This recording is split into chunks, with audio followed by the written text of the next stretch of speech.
Your solar system moves into it, firmly into it, and it's the first time that it has ever occurred with humans on the earth. It takes millions of years for your solar system to make one revolution around the center. You were not here the last time this took place. If you could see what was here, you really weren't here. You are now. Sentient with consciousness, with the Creator seed in you. And here comes the radiation right on schedule. And we have said this, we have channeled this. This is not new information, but now we put it together. The first thing that this radiation intercepts is the largest thing in your solar system, and that's your sun. The sun is a nuclear engine. It has the most energy. And this particular radiation interfaces with your sun, and immediately the sun changes its energy. The sun then blasts this new information within the radiation through the solar wind, or what you call the heliosphere, right to the earth. Intercepted it is by your magnetic grid. One grid overlaps another. The informational transformation is complete through something called inductance, and now it's in your grid. Review. Whatever the ribbon was carrying in energy is now in your grid. Now, what did we just tell you about the magnetic grid? It communicates to your DNA. Let me tell you what the message is that is being communicated. Unlock to 44%. That is the message. That the race has passed the marker and is ready for the next step. And this human being that I am talking about is the old soul. It is you this time. It is you the next time. It is some of your children who are starting to feel this, accept this. And let me tell you, in this lesson today, in the next step, and the next step, what does it create? The first thing that unlocking this starts to create very slowly is what we're going to call Akashic acuity. You're going to start remembering. And it's about time. Can you celebrate this? It's about time that when you're born, you don't start from scratch. You remember. I want to talk to some individuals who are listening to this and in this room. Have your grandchildren had the audacity to tell you who they used to be? Don't raise your hand. I know you're here. They feel it, they know it, and out of the mouth of these babes comes the most profound information that this planet has ever heard. They knew who they were. Some point their finger at you and say, "Don't you remember I was your mom?" That's a bit disconcerting, isn't it? Especially when you look in their eyes and you go, "Mom? What is going on?" I want you to remember one of the premises of incarnation, the one that we've given you over and over and that the ancients have forever. You incarnate in family groups. That means you reincarnate in family groups. There's a reason for this. It's a good reason. So there is comfort. There's joy.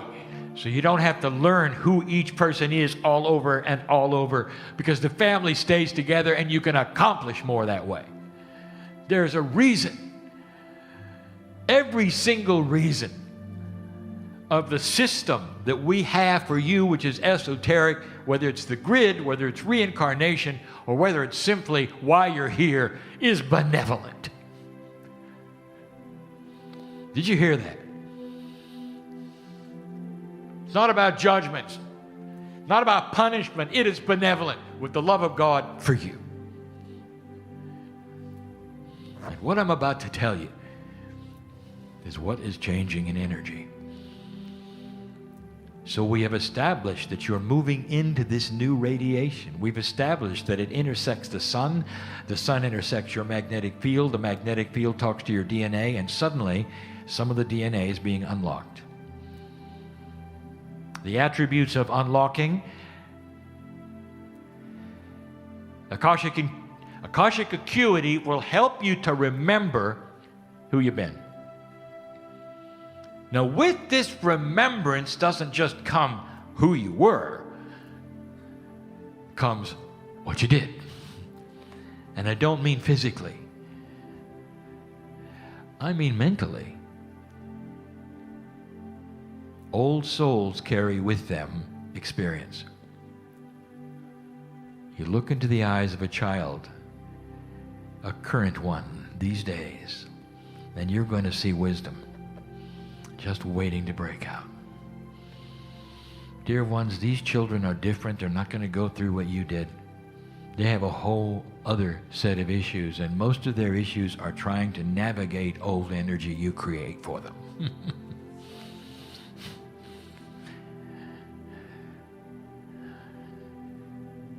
There's something we brought up called the wisdom factor. Now, the wisdom factor is caused by Akashic acuity.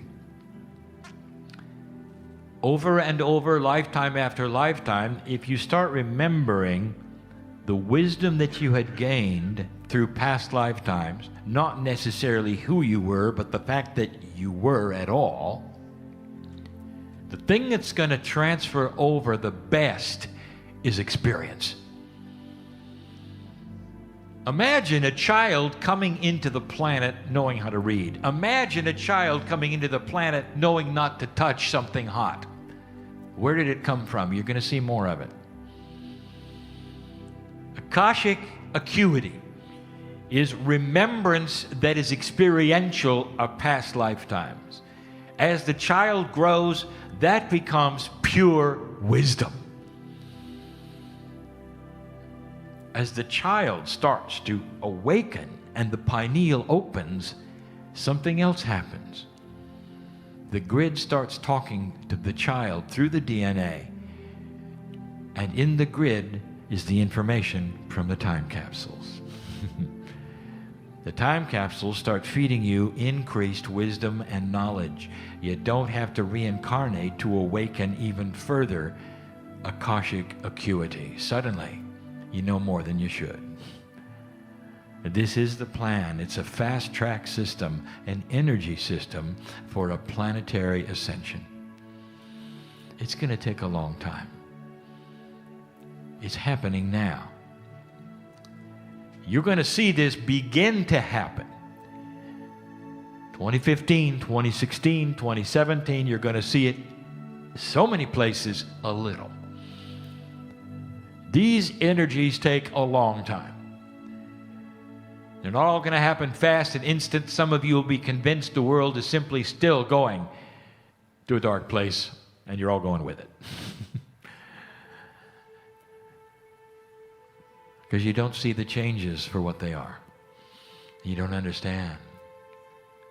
We've said it before.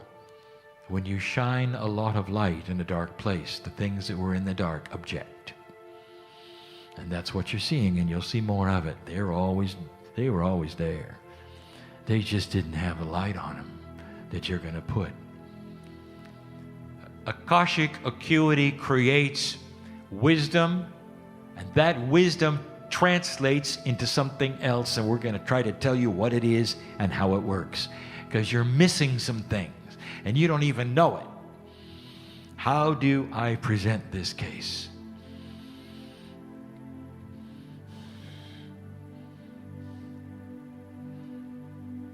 When organisms became more complex, they worked better. More cells together coalesced, communicated, I work better. Systems became more elaborate and more mature. You end up with the human being who finally has what we would call sentience, that is to say, you're aware that you are here. Awareness of self is one of the first attributes. of spiritual intelligence. And here you sit with it. Today you are much higher than those animals just below you. You look into their eyes and you can see emotion and love and you can see intelligence, but they don't know who they are. Not really, not like you do. Your brain is the best one on the planet. And that happened because it got more complex and systems worked together, and they did work together. And here you are. Now, why do I tell you this? Because this is not reflected at all socially. Did you ever notice that the larger an organization is, the more dysfunctional it becomes? Now, may I make the point to you that this is exactly the opposite from what has happened over time with cellular structure. There's something missing. Your cells coordinate with each other. One knows what the other is doing. There's a chemical balance, and they all try to balance together. That's the beauty of a system that has coalescence. Coalescence is that which puts together everything so all have the same information and work to the same goal. How can you have trillions and trillions of cells in the human body all working together, living for a long time, cooperating, doing its best to stay alive, and yet you put several hundred people together and they're dysfunctional? And you know I'm right. The larger it is, the worse it works. And then you get into government. I don't have to tell you. It would appear in some cases that the organization is actually stupid because there's too many of them trying to do the same thing. What is wrong with this picture? And let me tell you, because this is going to change. A new word. We're going to call it coalescing consciousness. Human beings are going to start having the same kind of attributes your cells enjoy. They'll be connected. They will start to know what the other one is thinking, not personally, not privately, but computationally, intellectually, and cooperate. You'll find something very soon that you never thought could happen. Large organizations starting to function well. We have spoken about a day when there would be managerless corporations. This is all part of it, dear one. Can you imagine a situation where no one is in charge? That could only happen if all of the individuals knew the issues. You see what I'm saying? This, dear ones, is the wisdom factor. Can you imagine how this will affect everything? Let's start at the bottom. Relationships. Business and otherwise. Companies, governments, whatever organization you can think of, start to work together as it should have been from the beginning because of this coalescent consciousness. If consciousness is physics, that means there are rules. It can be changed. You know that radiation that's coming your way? You know that magnetic grid that it's going to hit? All of these are going to start unlocking your DNA, and that is what to expect. And you might say, is it going to be in my lifetime? I can hardly wait to see a functional government. And I will tell you, of course it's going to be in your lifetime. You may look a little different.